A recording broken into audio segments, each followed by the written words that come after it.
Welcome back to the Crochet Corrado. So it's my friends at Yarnspirations.com. This is week 3 of this stitch along with Granny Goes Random Crochet Blanket using Red Heart Bitty Stripes. In today's video, we're going to be focusing on the corners of the blanket. There's only 4 of these, and you would have noticed in week 2 those particular motifs of doing the halves were a lot faster than doing the fulls. So these are going to be even half the time than these ones here. So when you look at the particular pattern, we have a crochet diagram available for you. It's right here, and you're going to be following it up and then going back and forth. There's 9 rows, just like there was on the square and also the half square. In the particular layout that you'll see, that these are going to be right here on the corner. So we're going to get started with your 5mm size H crochet hook today. We're going to be starting off with the main color. So if I look at the last one I just did in week 2, we're starting off with our main color. So we do 2 rows of each one of the colors that we have, and then we finish off with the main color, just with the 1 row. So there's a total of 9. Without further ado, let's begin. Let's begin this particular quarter square. So create a slip knot to begin, and you need to chain a total of 4.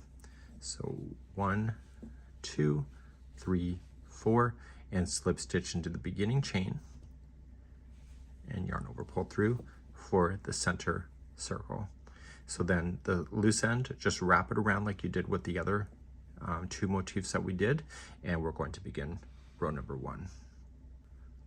Like the half square, the edging is going to be similar. So you're going to start off with, you're going to chain 3, and then you're going to put in 3 double crochets into your center point. Go right up over top of that straggler to bury that in, and you can use your tapestry needle to hide that in later. So that's already row number 1. So we're just going to turn our work and do row number 2. Row number 2, we're going to focus on the first one and the last turning chain here to get the sequence to start properly. So to begin, we're going to chain 3, and in this very beginning, it was like that half square. You're going to put in 3 double crochet. So it gives you a total count of 4 if the chain 3 counts as 1. And then I just need you to bounce all the way over here to the turning chain and apply 4 double crochets into the turning chain itself. Don't go into a space, go right into the chain work and apply 4 double crochet.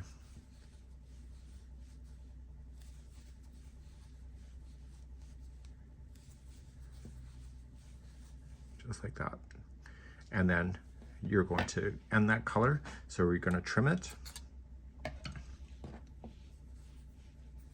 pull it through, and then just use your tapestry needle to hide it in like we did on the other motifs. I'd recommend you probably do it at the same time, just get it over and done with so you don't have a lot of tails left over at the end. And bury the yarn on this side of the work before you turn.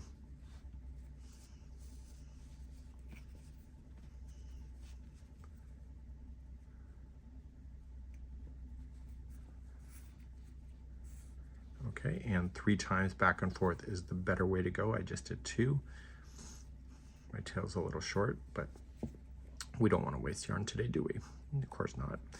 Okay, so we're going to just have that in. So weave those in every time you're going to finish. And you might also want to weave in the beginning one, just like you did with the other ones in the motifs. So weave in your tails and then turn your work. And this is where we finished, so we have to turn it around and start exactly where we finished to keep it in sync. So let's begin row number 3. So 3 and 4 is going to be the same color. So in the very last one here, this was the last double crochet, you were going to just attach it with a slip stitch. Chain 3, so 1, 2, 3, and in the same space as the slip stitch, you are going to put in 3 double crochet. So the edges will always have a total of 4. Okay, so we're not ready for the other edge because it's too far away. So there's a space in between, and you will apply 3 double crochet into that space. So we're back to the 3 double crochet in each space if it's not an edge. Sorry about the cat. And then right at the end of the turning chain, there will be 4 double crochet. She was just outside in the rain and she's all wet. Okay, so you're gonna go right to the edge. I know. And then you're going to turn your work and begin row number 4. Let me just deal with the cat. Row number 4 is just like starting row number 3, so you'll chain 3, and then you'll put in 3 double crochet into the beginning one, so that gives you a total count of 4 on the edge, and then you just bounce your way across. So in each of the spaces, just 3 double crochet. So 1, 2, and 3. Next space, 1, 2, and 3, and then your edge 1 here of the turning chain is going to be 4 double crochet. So this is all that it is. It's really not a big deal for this particular motif. It's going to go relatively quickly.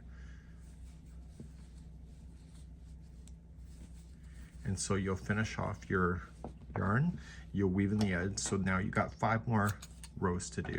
So you'll do 2 rows of the main color, 2 rows again of the moonbeam, which is this one, and then 1 more row of the main color to make this work.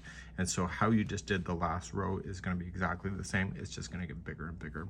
I'll be back at the end of that, so just continue to build this out, and I'll see you at the end in a moment. So now I have 9 rows complete. 1, 2, 3, 4, 5, 6, 7, 8, and 9. So I just weave in my ends. If you've made 1 already, you just got 3 more to do. And then you're going to join me next week, and we're going to begin the assembly process, and as well as the final border, which is actually pretty easy. So let's see you then, and we hope you're enjoying the stitch along, and make sure you post your work in progress online. We'll see you again real soon. Bye-bye.